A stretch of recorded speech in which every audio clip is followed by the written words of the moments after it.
Heartless, Forbidden, Book 1. Written by Suzana Thompson. Narrated by Paulina Schubert. Chapter 20. To my relief, Cade rejoined the party just after the arrival of the latest guests. They were disappointed when he told them there was no alcohol. "My mom's here," he said apologetically. She didn't make another appearance at the party, but I wasn't sure if she had gone back upstairs or had remained in the room where she and Cade were drinking. He distracted his guests by leading them into a game room I hadn't known existed, and they forgot all about their desire for alcohol. There was a foosball table, air hockey table, pool table, and most impressively, video arcade game machines along all four walls of the room. It was like being in a real arcade, except you didn't need tokens to play the games. The guys quickly scattered toward the game machines. The girls stood beside them for a while, but then they declared that they were going to play pool. This was apparently a strategy for gaining the attention of the guys, because they bent over provocatively in their short dresses and skirts while taking an exaggeratedly long time to make their shots. The neighborhood guys were the ones who gravitated toward the pool table while the girls played. "Do you want to play?" Brandon asked me. "I don't know how," I replied. "I'll teach you," he offered. I looked at Jenna, who was standing beside me. I had sought her out after realizing I had abandoned her when I followed Cade earlier. "Do you want to play pool?" I asked her. "No," she answered. "You go ahead." I didn't want to leave her by herself again, but she insisted when I tried to decline Brandon's invitation. "I'm going to talk to someone," she told me. I assumed she meant Cade, so I went to play pool with Brandon. It turned out to be an excuse for him to touch me. I bent only slightly as I lined up the cue stick, but I suddenly felt his body behind me as he grabbed my arms to adjust my position. He started to tell me about the angle, but Cade cut him off as he yelled for him to get off me and pulled him away. I spun around to see a startled expression on Brandon's face and a furious one on Cade's face. "I was just teaching her to play pool," Brandon explained as he recovered. "I know what you're doing," Cade retorted angrily. "Don't touch her," he commanded in a hard tone. "Why not?" Jenna inquired as she approached him. "Oh, because she's your sister? You're just being a protective brother, right?" she questioned in a derisive tone. He just glared at her before turning away, but she darted in front of him. "Say it," she demanded. "Say that she's your sister." "Get out of my face," he said in a menacing tone. Jenna was undeterred. "Why won't you say that she's your sister?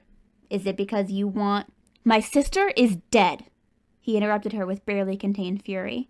"Someone else could have died today too, so stop it with your stupid jealousy." "I'm not the one who just went into a jealous rage," she retorted. "That was you, and it was over your new sister. Excuse me, stepsister, but sister is still in the word, Cade, whether you like it or not. So this thing you have going with her is wrong." "There is nothing going on with us," I denied in dismay. "You don't get to judge me," he told her. "Why are you even here? How many times do I have to tell you that it's over? There's nothing you can do to change that." "You're not even going to deny it," she pointed out to my mortification. "You're screwing your own sister." He was in her face in an instant. "Don't you ever call her that again," he warned. "Get the fuck out of my house and don't ever come back." Jenna had a twisted smile on her face as she stepped back from him. "What a mess you're in now," she commented gleefully. "You won't be able to kick her out after you're done with her." She turned her attention to me. "Will you give me a ride home, Lexi?" Everyone was staring at me as I silently left with Jenna. She had just destroyed my reputation, but I was grateful to escape with her. We didn't speak as we walked to the garage and got in my car.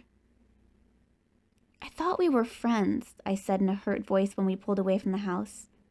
"Why did you say all that stuff?" "Why would you pretend to be my friend if you wanted Cade for yourself?" she countered.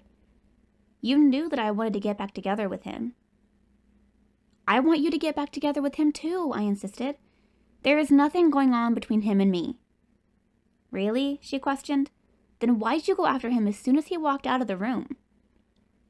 Now that she had brought it up, I wondered that myself. "I was just curious about where he was going," I replied. "He seemed upset." "And you wanted to comfort him," she stated acidly. "No," I exclaimed. "I just saw where he went. His mom was there too." But his mom isn't with you every minute, Jenna retorted. It's a big house, and there are lots of places where you can be alone. I'm not sleeping with him, I said in exasperation. Maybe not yet, she acknowledged. But something happened. He said you lost your best friend over a guy, and I know he was that guy. He kissed me, I admitted, but that's never going to happen again. Sure, she agreed sarcastically. It's not, I insisted.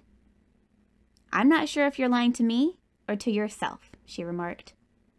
I'm not lying, I said.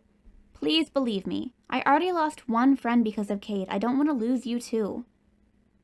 Maybe you really mean that, she relented and spoke in a nicer tone. But you won't be able to resist kissing him again.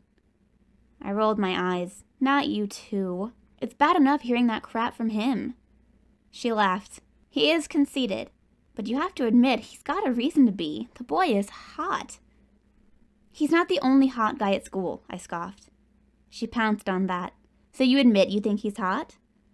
So what? I challenged. That doesn't mean I'm going to sleep with him. Maybe not, she allowed in a more serious tone. But he sure wants you, and he doesn't want me. I thought that if he could just forgive me. She trailed off and shook her head. It's never going to happen, she added despondently. I don't know what happened, I began, but if he won't... I had an abortion, she cut in abruptly. I looked at her in shock, but I had to return my stunned gaze to the road. When I told him I was pregnant, he accused me of trying to trap him, she explained. He called me a gold digger and said he would never marry me. So I had an abortion to prove to him that he was wrong. But he went ballistic when I told him. He said I had no right to make that decision without him, she continued. I thought it was what he wanted, but now he hates me, she finished brokenly. I didn't know how to comfort her, because it was obvious that Cade hated her. I felt so bad for her, and so pissed at Cade for how he had reacted to the news of her pregnancy. He was blaming her for everything, but he was the one who had gotten her pregnant in the first place. I had planned not to return to the house until the party was over, but my embarrassment had been replaced by anger. Cade was at fault for everything, and I was going to tell him that.